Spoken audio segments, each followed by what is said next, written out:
அமெரிக்காவின் ஜாகல் நிறுவனம் திருச்சியில் 2000 கோடி ரூபாய் முதலீட்டில் புதிய தொழிற்சாலை அமைக்கிறது. ராக்வெல் ஆட்டோமேஷன் 666 கோடி ரூபாய் முதலீடு செய்வதற்கான ஒப்பந்தமும் முதலமைச்சர் முன்னிலையில் கையெழுத்து.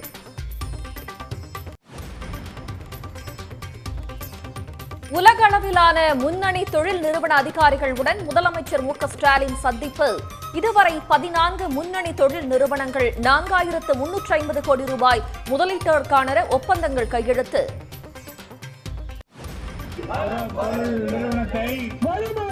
மூட நம்பிக்கை பேச்சாளர் மகாவிஷ்ணுவின் அறக்கட்டளை அலுவலகத்தை முற்றுகையிட்டு முற்போக்கு இயக்கங்கள் போராட்டம்.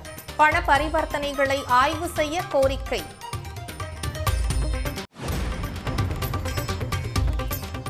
இந்தியாவிலேயே மிகப்பெரிய சூரிய ஒளி மின் உற்பத்திக்கான தளவாடங்கள் தயாரிப்பு ஆலை நெல்லையில் செயல்பட தொடங்கியது.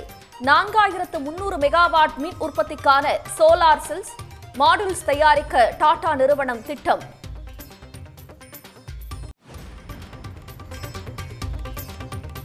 கைதியை வீட்டு வேலை செய்ய வைத்து கொடுமைப்படுத்திய விவகாரம். சேலம் மத்திய சிறையில் சிபிசிஐடி அதிகாரிகள் விசாரணை.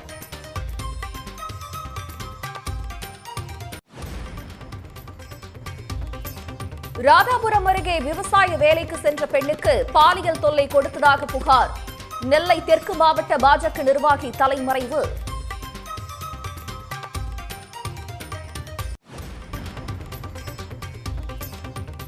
நிலக்கோட்டை அருகே 2ஆம் போக கிணற்று பாசன நெல் சாகுபடி பணிகள் தொடக்கம். நிலங்களை உழவு செய்தும் வரப்புகளை சீர் செய்தும் விவசாயிகள் மும்முரம்.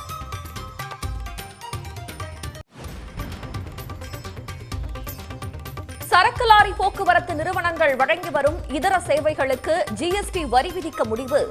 ஒன்றிய அரசின் நடவடிக்கைக்கு லாரி உரிமையாளர்கள் சங்கம் அதிருப்தி.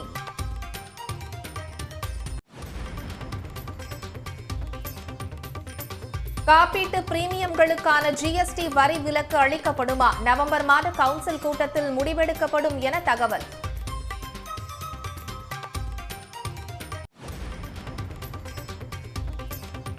காஞ்சிபுரத்தில் சாம்சங் தொழிற்சாலை ஊழியர்கள் 2வது நாளாக போராட்டம். ஊதிய உயர்வு, 8 மணி நேர வேலை உள்ளிட்ட கோரிக்கைகளை வலியுறுத்தி 1000க்கும் மேற்பட்டோர் வேலை நிறுத்தம்.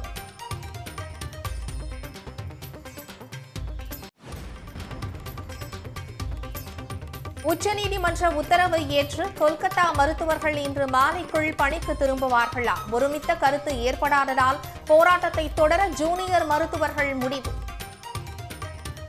உடனுக்குடன் செய்திகளை தெரிந்து கொள்ள சன் நியூஸ் பெல் ஐகானை கிளிக் பண்ணுங்க.